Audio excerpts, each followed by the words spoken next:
ए अड़ियार का बड़ियार जाके जीवतवाहन भगवान से कही हा बबुआ के मम्मी जीवतिया कैले बारी। आप सभी को जीवतिया व्रत की हार्दिक शुभकामनाएं। फ्रेंड्स, आज की वीडियो में आप देखेंगे जीवित पुत्री का जितिया जीवतिया व्रत की संपूर्ण पूजा विधि। अगर अड़ियार बड़ियार का पेड़ न मिले तो हम पूजा कैसे करें, जीवतवाहन भगवान चिल्होर सियारिन की संपूर्ण पूजा हम कैसे करें, कोई सामग्री नहीं मिलती है तो उसके बिना हम पूजा कैसे करें।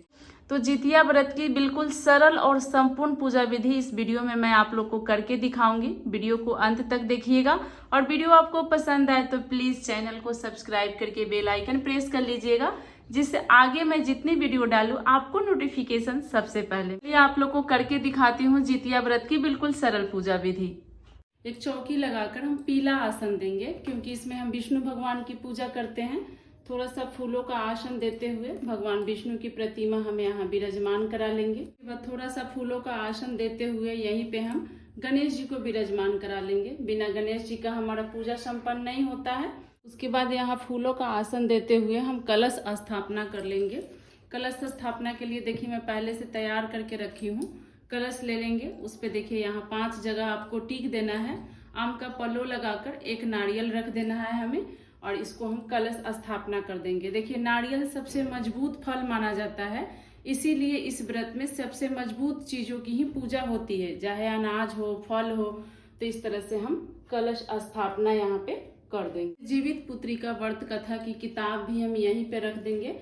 और आपको अड़ियार बड़ियार का पेड़ मिल जाए तो जैसे मैं पूजा विधि बता रही हूँ वैसे आप अड़ियार बड़ियार की पेड़ की पूजा करें। देखिए किताब में अड़ियार बड़ियार पेड़ की फोटो है, तो इसकी भी हम पूजा यहीं पे कर लेंगे, इसीलिए इसको भी हम यहाँ स्थापित कर लेंगे। उसके बाद देखिए इसमें झिंगनी का पत्ता लिया जाता है। आपको झिंगनी का, तोरई का, नहीं तो पान के पत्ता पे भी आप कर लीजिएगा। यहाँ पे चिल्होर सियारिन की पूजा की जाती है, तो थोड़ा भगवान से आगे 3 पत्ता हम रख लेते हैं और इस तीनों पत्ते पे हम जीवतवाहन भगवान चिल्होर और सियारिन की प्रतिमा विराजमान करेंगे। देखिए आपको कुश मिल जाए तो कुश से प्रतिमा बना लीजिएगा। अगर आपको कुश नहीं मिलता है तो देखिए इस तरह से मिट्टी से भी आप, ये जीवतवाहन भगवान बनाई हूँ, ये सियारिन बनाई हूँ और ये चिल्होर बनाई हूँ।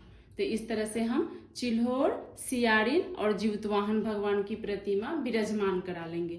आपको तुरई का पत्ता मिल जाए तो ले लीजिए, झिंगनी का पत्ता मिल जाए, नहीं तो यहाँ पे पान के पत्ते, केले के पत्ते पे भी कर सकते हैं। मिट्टी की प्रतिमा, मिट्टी ना मिले प्रतिमा बनाने के लिए तो सुपारी से भी आप प्रतिमा कच्चा धागा लपेट कर आप बना सकते हैं। और देखिए कलश के अंदर हम डाले थे अक्षत, सुपारी, सिक्का और एक फूल, लौंग, इलायची, जो हर कलश में डालते हैं वही डालकर हम कलश स्थापना कर लेंगे। इनकी प्रतिमा हम भगवान से थोड़ा सा आगे विराजमान करेंगे। अब देखिए हम यहाँ पूजा करने के लिए जल ले लेंगे। उसके बाद देखिए एक घी का या तिल के तेल का हम दीपक प्रज्वलित कर लेंगे। दीपक प्रज्वलित करने के बाद ही पूजा प्रारंभ किया जाता है। दीपक हमारे पूजा का साक्षी होता है। और देखिए दोस्तों, जैसा मुझे प्रतिमा आया है मैं बनाई हूँ, आप लोग को इससे अच्छा आए तो इससे अच्छा बना लीजिएगा। तो इस तरह से हम एक दीपक प्रज्वलित करके और रख लेंगे यहाँ पे। अब हम अपना पूजा प्रारंभ करते हैं। गणेश भगवान के आगे हम संकल्प लेंगे। तो देखिए हाथ में फूल, अक्षत और थोड़ा सा हम जल लेकर के गणेश भगवान के आगे संकल्प लेंगे कि हे प्रभु, आप मेरी व्रत की रक्षा कीजिएगा, मेरा व्रत पूर्ण करवाइए। कोई भी पूजा में गलती हो तो क्षमा कीजिएगा, मेरी जितिया व्रत की पूजा स्वीकार कीजिएगा। मेरे ये बोलते हुए हम संकल्प का फूल अक्षत गणेश भगवान के आगे छोड़ते हैं। उसके बाद हम पूजा करेंगे। तो पहले हम शुद्ध जल से स्नान करा देंगे, फिर विष्णु भगवान को भी स्नान करा देंगे। विष्णु भगवान, गणेश भगवान की पूजा करने के बाद ही हम इन लोगों की पूजा प्रारंभ करते हैं। तो देखिए विष्णु भगवान को हम यहाँ हल्दी की टीका लगा देंगे और गणेश भगवान को सिंदूर चढ़ाया जाता है, तो हम गणेश भगवान को सिंदूर का टीका लगा देंगे। अक्षत चढ़ा देंगे विष्णु भगवान को भी, गणेश भगवान को भी। और देखिए रोली से हम टीका लगा देंगे, गणेश भगवान को भी रोली का टीका लगा देंगे, विष्णु भगवान को भी लगा देंगे। और देखिए यहाँ जो अड़ियार बड़ियार का पौधा दिया है फोटो में, इसकी भी हम पूजा कर ले। देखिए शहरों में नहीं मिलते हैं फ्रेंड्स, आप लोग को गांव में मिल जाए अड़ियार बड़ियार का पेड़ तो आप उसकी भी पूजा जरूर करें। उसके बाद देखिए विष्णु भगवान के लिए हम पीला फूल अर्पित कर देते हैं। जीवित पुत्रिका में जो पेड़ दिया हुआ है अड़ियार बड़ियार का, इसको भी हम फूल अर्पित कर देंगे। और देखिए विष्णु भगवान के लिए हम तुलसी पत्र अर्पित कर देंगे। तुलसी पत्र उस दिन मत तोड़िएगा, पहले ही तोड़कर रख लीजिएगा। और देखिए गणेश भगवान के लिए हम लाल फूल अर्पित कर देंगे। देखिए विष्णु भगवान का सबसे प्रिय केले का हम भोग अर्पित कर देंगे। यहाँ पर गणेश भगवान के लिए हम सेवों का भोग अर्पित कर रहे हैं। इसकी जगह आप लोग पूरी पकवान मिठाई बनाकर भी भोग लगा सकते हैं। अब हम जीवितवाहन भगवान चिलोर और शिवारिन की पूजा करेंगे। तो सबसे पहले जीवितवाहन भगवान को जय भगवान जी, चिल्होर की, सियारिन की, सबको हम जल अर्पित कर देते हैं। देखिए जीवितवाहन भगवान को हम यहाँ रोड़ी की टीका लगाएंगे। उनको सिंदूर की टीका नहीं लगाते हैं, रोड़ी की टीका लगाते हैं। सियारिन को देखिए आप लोग लाल सिंदूर भी लगा सकते हैं, पीला भी लगा सकते हैं। नाक से सिंदूर हम भी लगाते हैं और इनको भी हम नाक से सिंदूर इस तरह से लगा देंगे। ये सभी को हम वस्त्र रूप में रक्षा सूत्र का वस्त्र अर्पित कर देंगे। तो थोड़ा थोड़ा तोड़ करके आप यहाँ जीवितवाहन भगवान को, यहाँ पे सियारिन को और चिल्होर को, सबको हम रक्षा सूत्र का वस्त्र अर्पित कर देंगे। गणेश भगवान को भी वस्त्र अर्पित कर देंगे। जनेऊ हो तो आप लोग जनेऊ भी अर्पित कर दीजिएगा। यहाँ विष्णु भगवान को भी हम लोग वस्त्र अर्पित कर देंगे। सभी को हम अक्षत अर्पित कर देंगे। उसके बाद देखिए जीवितवाहन भगवान को भी हम फूल अर्पित कर देंगे, सियारिन को भी और चिल्होर को भी, सबको हम एक एक फूल अर्पित कर देंगे। अब देखिए जीवितवाहन भगवान, चिल्होर, सियारिन को हम चने का भोग अर्पित करते हैं। माना जाता है चना सबसे मजबूत अनाज होता है। चने को भिगो करके आप एक एक दो दो चना इन लोग को अर्पित कर दीजिए यहाँ, बाकी इन लोगों को भोग स्वरूप। और यहाँ पे आप लोग पूरी पकवान, लड्डू, मिठाई का भी भोग लगा सकते हैं। तो इस तरह से इन लोगों के लिए हम चने का भोग रख देंगे। देखिए कुछ जगह पे नेनुआ, तोरई भी चढ़ाया जाता है। तो आप लोग को मिल जाए तो चढ़ा दें, ना मिले तो कोई जरूरी नहीं है। तो मिल जाए तो तोरई भी आप लोग चढ़ा सकते हैं। तो कलश हम रखे हैं तो आप कलश की भी यहाँ पे पूजा कर दें। कलश के ऊपर भी हम फूल रख देंगे और वस्त्र के रूप में हम कलश के ऊपर भी रक्षा सूत्र डाल देंगे। उसके बाद देखिए यहाँ धागे का या सोने का ज्योतिया भी रखा जाता है। फ्रेंड्स ये ज्योतिया नहीं है, मैं आप लोग को अंदाज के लिए दिखा रही हूँ, क्योंकि जहाँ मैं हूँ वहाँ धागे की ज्योतिया नहीं मिलती है। मेरे पास सोने की ज्योतिया है। आप लोग को दिखाने के लिए मैं ये बता रही हूँ कि रेशमी धागे का ज्योतिया मिलता है। ज्योतिया को हम क्या करते हैं, जीवितवाहन भगवान के पास हम चढ़ा देते हैं। इस तरह से जीवितवाहन भगवान के पास आप इस ज्योतिया को चढ़ा दें।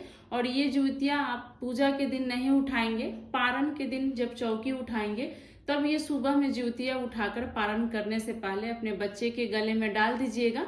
उसके बाद से आप पहन लीजिएगा। 2-3 जितने बच्चे हों उतना इसमें गांठ भी लगा लीजिएगा और 2-3 सब बच्चे और सभी बच्चों के गले में डालकर फिर आप इसको पहन लीजिएगा। उसके बाद देखिए हाथ में फूल और अक्षत लेकर के हम यहाँ जीवित पुत्री का व्रत की कथा सुन लेंगे। दादी नानी की कथा ज्योतिया व्रत के दिन हम अपने चैनल पे भी डालेंगे, आप लोग सुन लीजिएगा। आपसे भी आप कथा सुन सकते हैं। तो इस तरह से यहाँ पे हम प्रेम पूर्वक कथा सुनने के बाद एक बार प्रेम से बोलेंगे जीवितवाहन भगवान की जय, चिल्होर सियारिन की जय, विष्णु भगवान की जय, गणेश भगवान की जय। सभी को बोल करके जो आपके हाथ में ये पुष्प और अक्षत है इसको हम यहीं पे छोड़, जो आपके हाथ में पुष्प और अक्षत है ये हम विष्णु भगवान के पास यहाँ पे छोड़ देते हैं। अब यहाँ पे हम विष्णु भगवान से, गणेश भगवान से, जीवितवाहन भगवान, चिल्होर, सियारिन सभी से पूजा में रही कमियों के लिए क्षमा अर्चना करेंगे। इसके बाद यहाँ पे हमारा पूजा समाप्त हो जाता है। आप इस दीपक को भी उठा करके आरती कर सकते हैं और अलग से भी कपूर प्रज्वलित करके आरती कर लेंगे। आरती यहाँ पे ओम जय जगदीश हरे करेंगे। ओम जय जगदीश हरे, प्रभु जय जगदीश हरे। उसके बाद गणेश भगवान की भी आप प्रेम पूर्वक से आरती कर ले और सभी को जीवितवाहन भगवान को, चिल्होर को, सियारिन को, आप सभी को प्रेम पूर्वक से आरती उतार लें। कलश को भी उतार लें। पुस्तक में जो अरियार बरियार की पेड़ है इसे भी आप आरती दिखा दें। और यहाँ पे हमारा पूजा संपन्न होता है। पूजा संपन्न होने के बाद यहाँ 3 बार इस तरह से जल वार दें। जल वारने के बाद आपके घर के जितने बच्चे हों सभी को यहाँ पे बुला करके आशीर्वाद दिलवाएं। पे अपने बच्चों को, पति को बुलाकर जीवितवाहन भगवान, विष्णु भगवान सभी का आशीर्वाद दिलवाएं और यहाँ हमारा पूजा समाप्त होता है। तो ये जितिया व्रत की बिल्कुल सरल और संपूर्ण पूजा विधि मैं आपके साथ शेयर की। वीडियो कैसा लगा कमेंट में जरूर बताइएगा। कमेंट में विष्णु भगवान की, जीवतवाहन भगवान की जय जरूर लिखिएगा। और इस वीडियो से जुड़ी कोई भी प्रश्न हो तो कमेंट में पूछ लीजिएगा। वीडियो अच्छी लगी हो तो प्लीज एक लाइक जरूर कीजिएगा। आगे इसी तरह की आसान पूजा विधि देखने के लिए मेरे चैनल को सब्सक्राइब कर लीजिएगा और कमेंट में श्री हरि विष्णु जीवतवाहन भगवान की जय जरूर लिखिएगा। श्री हरि विष्णु।